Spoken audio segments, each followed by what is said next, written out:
आज मैं आपको चंडी दीवार के बारे में बताऊंगा। बहुत कम लोग इसके बारे में जानते हैं और बहुत ज़रूरी है कि इसमें क्या लिखा है वो भी बताया जाए। औरंगजेब का शासन था उस समय। कश्मीर में बहुत जुल्म हो रहा था, तो कश्मीरी पंडित बहुत सारे इकट्ठे होके गुरु तेग बहादुर जी के पास आए आनंदपुर साहब में, और उन्होंने बेनती की, बहुत विनम्रता से बताया कि हमारे साथ बहुत जुल्म हो रहा है और जो लोग मुसलमान नहीं बन रहे हैं उनको मार दिया जाता है। ज़बरदस्ती मुसलमान बना रहे हैं।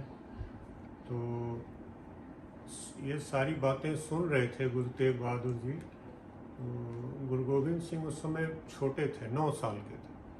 वो खेलते खेलते आए तो उन्होंने देखा कि बड़े गंभीर विषय पे कोई चर्चा हो रही है, सब लोग बड़े चुपचाप खड़े हैं।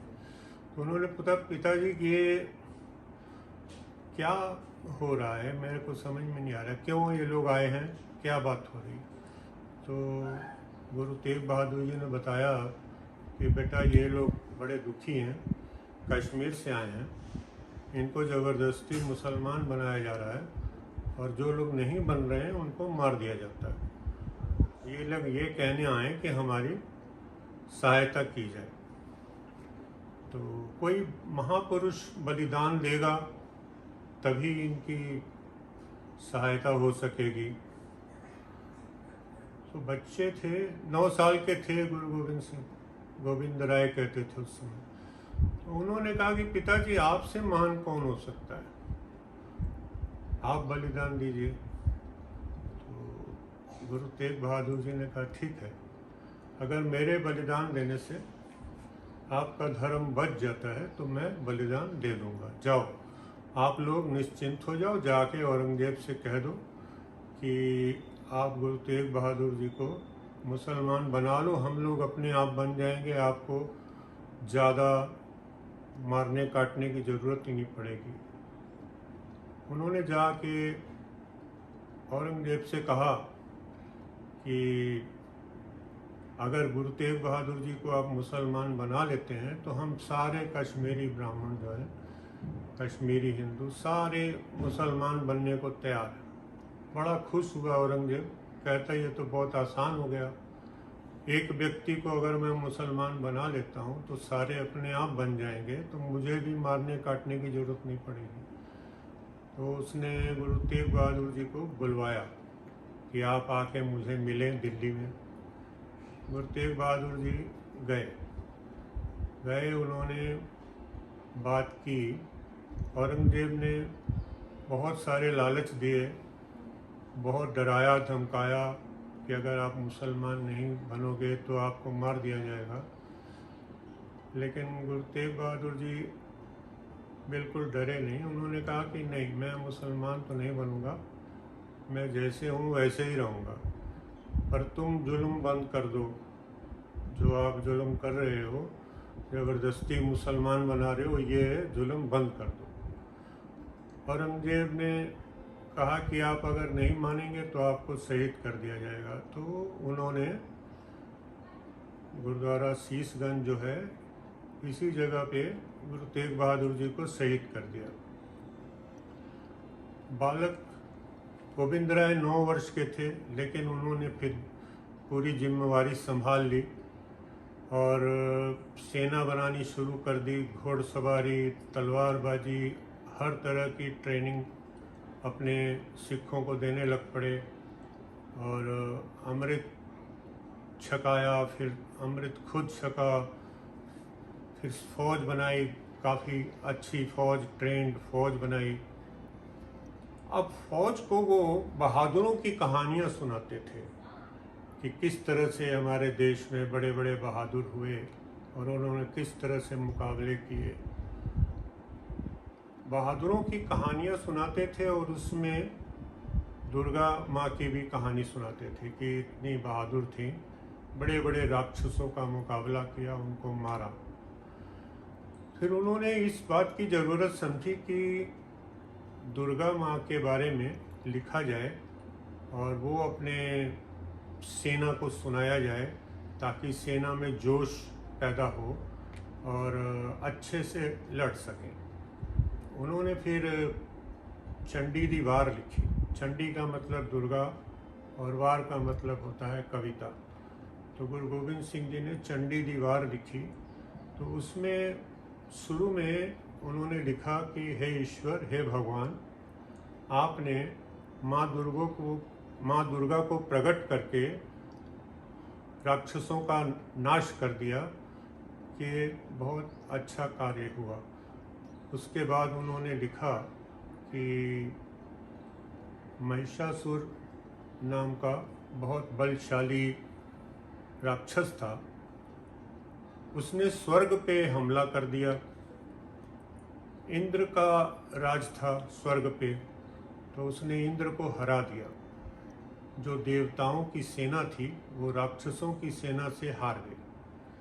तो इंद्र देवता जो है वो चले गए शिव जी के पास पहाड़ों पे कि महाराज, हमारे साथ तो बड़ा जुल्म हो गया, हम राक्षसों से हार गए और महिषासुर राक्षस जो है उसने स्वर्ग पे अपना राज कायम कर दिया।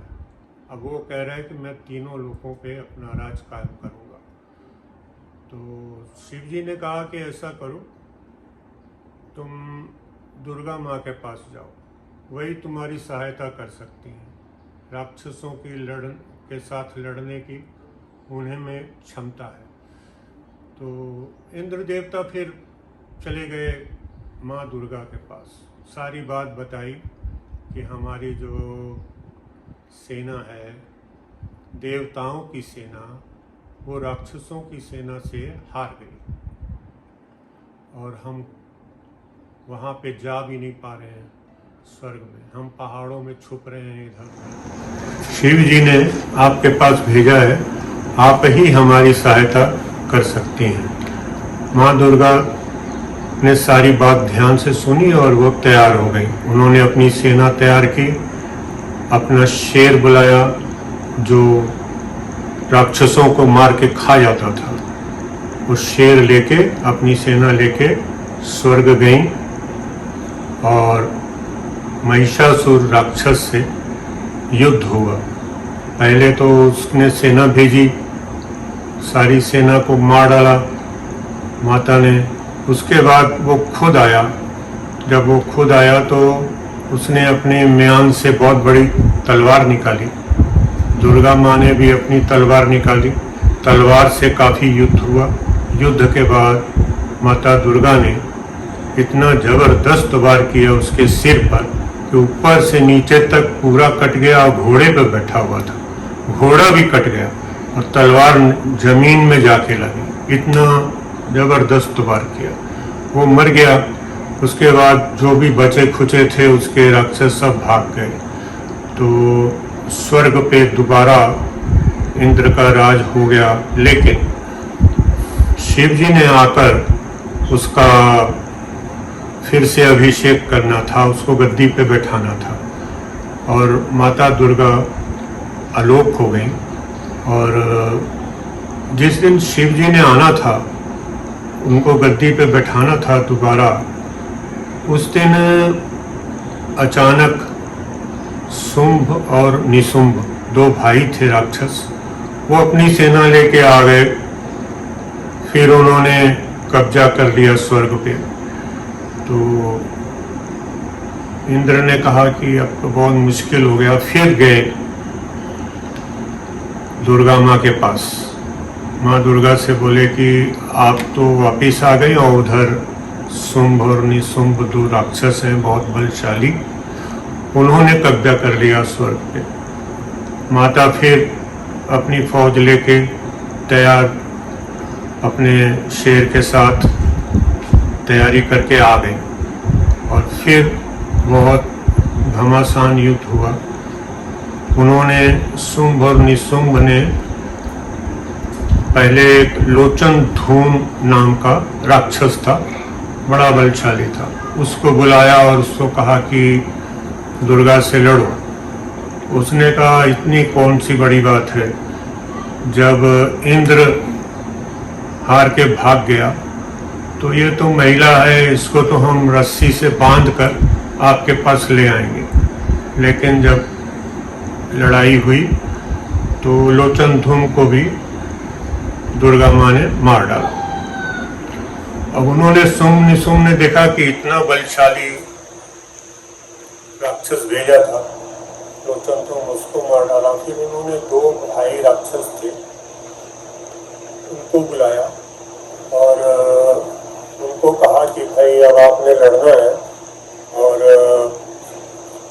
इनको हराना है, दुर्गा को। उन्होंने कहा कि ठीक है। चंड और मुंड उनका नाम था, उन दोनों राक्षसों का नाम चंड और मुंड था। उन्होंने फिर आक्रमण किया दुर्गा को, दुर्गा ने उनको भी मार डाला। फिर उन्होंने सोचा कि अब और कोई बहुत तगड़ा राक्षस भेजा जाए तो दुर्गा से लड़ सके। उन्होंने एक राक्षस तैयार किया, उसको बुलाया, वो रक्त बीज। रक्त बीज के बारे में बताते हैं कि उसका खून का एक कतरा भी अगर गिरता था जमीन पे तो राक्षस बन जाता था। जितनी बूंदें गिरती थी उसके शरीर से खून की, उतने राक्षस पैदा हो जाते थे। तो दुर्गा ने उसके सिर पर वार किया, खून जमीन पे गिरा तो बहुत सारे राक्षस पैदा हो गए। फिर दुर्गा ने उन सब राक्षसों को मारा, लेकिन फिर उन्होंने समझ लिया कि इसका खून जमीन पे नहीं गिरना चाहिए। तो जब वो वार करती थी, उसका खून गिरने नहीं देती थी। काली माँ की सहायता से काली माँ उनका सारा खून पी जाती थी। तो इस तरह से वो मारा गया। अब आखिर में शुंभ निशुंभ ने देखा कि हमारे सारे योद्धा मारे गए, तो वो खुद मैदान में आ गए और घमासान युद्ध हुआ। हजारों राक्षस और भी आ गए, लेकिन दुर्गा माँ ने सबको मार के खत्म कर दिया। जब शुंभ निशुंभ मर गए तो छोटे छोटे राक्षस सारे भाग गए। इस तरह से दोबारा स्वर्ग पे विजय प्राप्त की दुर्गा माँ ने। फिर दुर्गा माँ ने अपने शेर को भी नचाया और खुशी मनाई और उनको छतर झुला के दोबारा इंद्र को गद्दी पे बैठा दिया गया। इस तरह से वो जीत गए। और इस तरह की बहादुरी की कथा गुरु गोविंद सिंह ने खुद लिखी, ताकि जो हमारी सेना है वो ये सुने और उनके अंदर जोश पैदा